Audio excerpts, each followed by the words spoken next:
Nicole, the late and great and incomparable Bill Johnson always used to say that proper preparation prevents poor performance. Is that the type of philosophy that has afforded you the mantle of 4 Derby titles?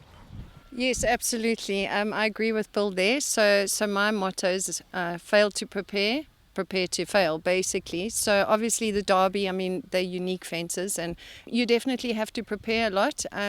I think it starts when the horses are younger. You've got to introduce them to the unique kind of obstacles, you know, from when they're young, from like 7 years old, even 6 years old. We've got, fortunately, there's two places where there are most of the Derby jumps. Like Bryce has about 90% of the Derby jumps in his arena. He's got a nice big arena. So I've done 2 practices leading up to this Derby. One at Dunblane. They've also got a lovely track. Big open field, so you can get a nice big canter. And then Bryce obviously has the big bank and the tabletop and the stile and all those fences. So yeah, I've done 2 big practices and I think that's what you need to do, and I might even do a third actually. Funny enough, while you were jumping yesterday with Nicola and Jean, Bryce was saying to me that once he asked Gail Foxcroft, when do you start preparing for the Derby? She says, when the horse is broken in. Exactly, that's why I say you got to start them young. So fortunately this year I've got 4 horses, only one really inexperienced at the Derby. So but yeah, absolutely, I mean it's something that you need to start so they can gain confidence. The dike, you know, the bank, it's not normal for a horse to go down those obstacles. So if you can start on a small scale when they're young, then that's obviously by the time they get to the top, then there's no fear left anymore. Let's get to the nitty-gritty. Top Bet just happened to be involved with horse racing, and I've seen their presence at many show jumping events, and I'm thinking to myself, how would a bookmaker price up on this year's Derby?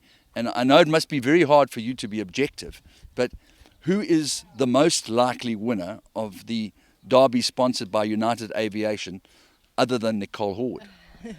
So it's such a tricky one, that I mean, you know, anyone that actually qualifies on the day deserves to be there. And the Derby is such a unique event, you know, you can prepare as much as possible, and on the day things can go wrong because of the unique obstacles like the Derby bank. I mean, the Derby bank for me is probably the most daunting on the track.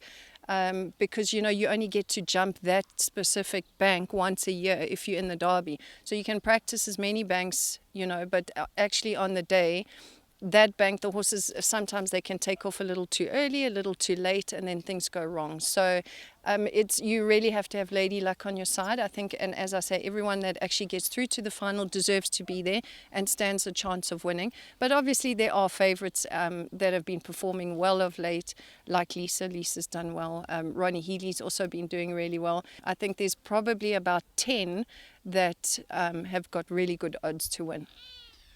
So it's very, very unlikely that you'll get a Jade Hook coming along who wins the Derby at her first attempt. Is that the general line of thinking?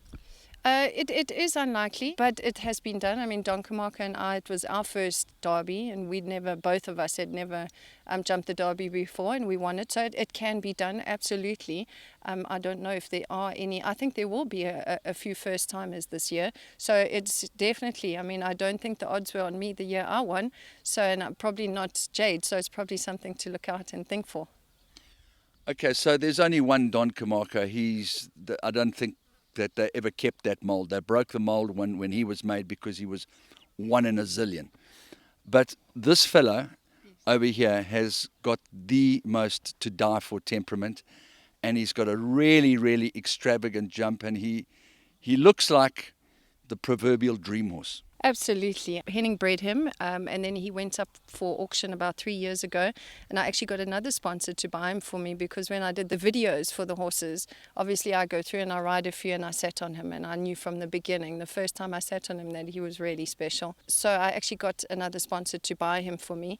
I've then produced him for 3 years, and the sponsor then put the horse up for sale, and Henning purchased him back for me. So I'm very excited. He really is special. I mean, there's a handful of horses that I've sat on that I know are different level, and he's definitely one of them. He's only 8 years old, so he's going into his first derby. Last year he did the micro derby, he came second, so he's kind of skipped the 140, he's gone straight into the big class. But with his temperament and his rideability, and he's brave, I think he'll do really well. By your very, very high standards, you made the admission, which is, it's not the nicest thing to have happen. You said it wasn't my derby this year, but you were full of praise for those who got the podium. Do you have a gut feel, Nicole Horwood, that this could be your derby again? I do. I do this year. I know this year I've got the horsepower to do it. So if I perform well and I ride my best, I think I've got a good chance, because I know my horses always perform at their best. So this year I'm feeling confident. He definitely changed the course of my life, course of my riding career, and I feel that I am where I am today because of Don Camarco. Every groom wants to have a winning horse, to work a winning horse. To me, he has changed my life because we won so much titles together, and I will certainly miss him. I'm going to miss him very much. I've ridden some very special horses in my life, but Don Camarco is definitely my heart horse. He's a legend and he's a giant in our sport. I don't think there will be another Don Camarco.